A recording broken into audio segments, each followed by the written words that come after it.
नमस्कार फ्रेंड्स, आज आपण बनवणार आहोत गुळपापडी। आपल्याकडे गुळपापडीसाठी फक्त 3 पदार्थ लागतात।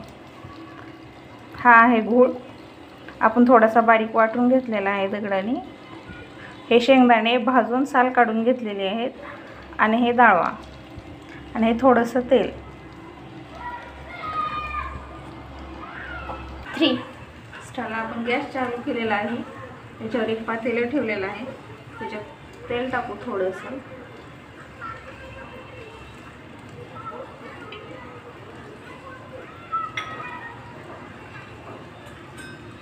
लवकर 5 ते 10 मिनिटात गुळपापडी तयार होते। नंतर थंड व्हायला अर्धा तास ठेवावं लागतं। पण मुलांना खाण्यासाठी पौष्टिक पण गूळ शेंगदाणे।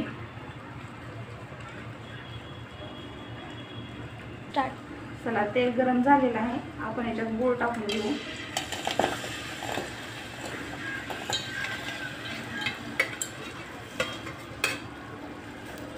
आता गूळ हा 10 मिनिट आपण तळून घ्यायचा आहे।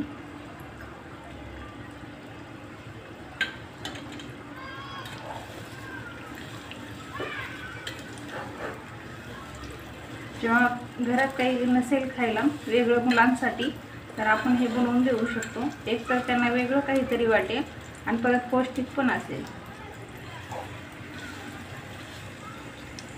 स्टार्ट। हे सतत हलवत आपण याला तळून घ्यायचं गुळाला। ते गुळ तळतोय तोपर्यंत आपण एका ताटाला तेल लावून घेऊया।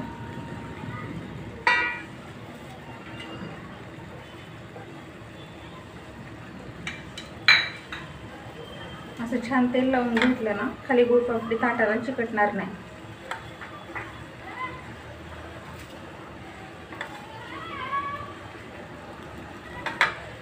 आपण याच्यात तीळ टाकू शकता।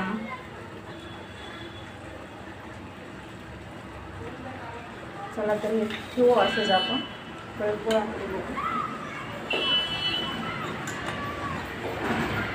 कलर चेंज झालेला आहे, पूर्ण लाल होईपर्यंत तळायचं याला।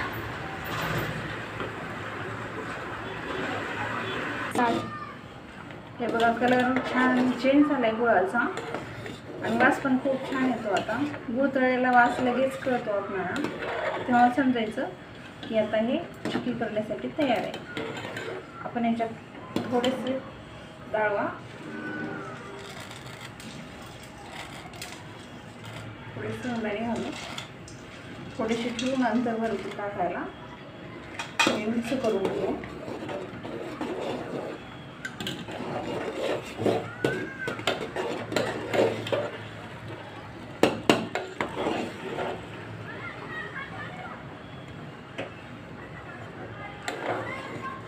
मुलांना टिफिनमध्ये सुद्धा गोड पदार्थ म्हणून हा दिला तरी खूप छान।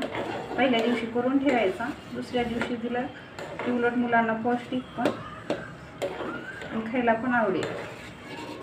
आता हे तयार झालेलं आहे, आपण ताटात टाकूया तेल लावलेलं। हे आपण ताटात टाकून घेऊ असं।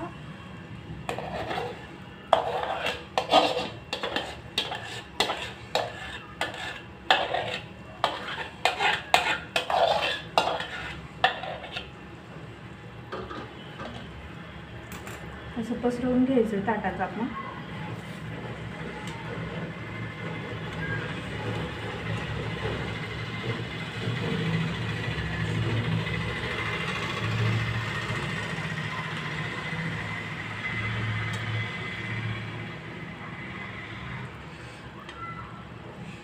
त्याच्यावरती हे ठेवलेले शेंगदाणे टाकू आपण।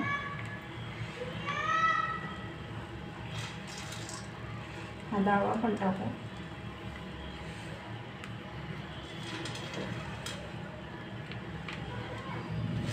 आपण उपवासासाठी नुसती शेंगदाण्याची पण चिक्की करू शकता।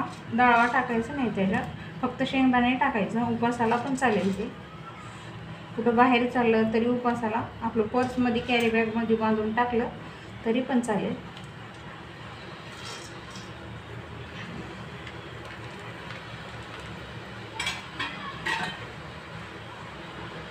थोडंसं असं दाबून घ्यायचं ते शेंगदाणे, कारण व्यवस्थित चिकटतील त्याला। चला तर तयार आहे आपली गुळपापडी. आपण अर्धा तास थंड व्हायला ठेवू. अर्धा तासानंतर एकदम कडक होईल. चला मग तुम्ही पण करून पहा आणि कमेंट करून सांगा कशी वाटते आणि लाईक पण करा. चला मग हे आता अर्धा तास झालेला आहे आपलं तयार करून गुळपापडी. हे बघा किती छान झालेले.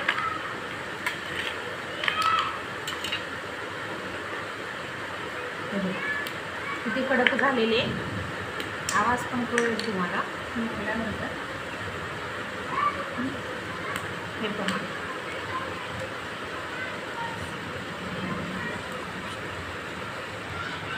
हे आपण डब्यात ठेवू शकता करून. 2-3 दिवस आरामात राहते गुळपापडी. बघा किती छान कुरकुरीत झालेली आहे. तुम्ही पण करून पहा आणि माझ्या रेसिपीला लाईक करा. हे मुलांसाठी खूप छान आहे.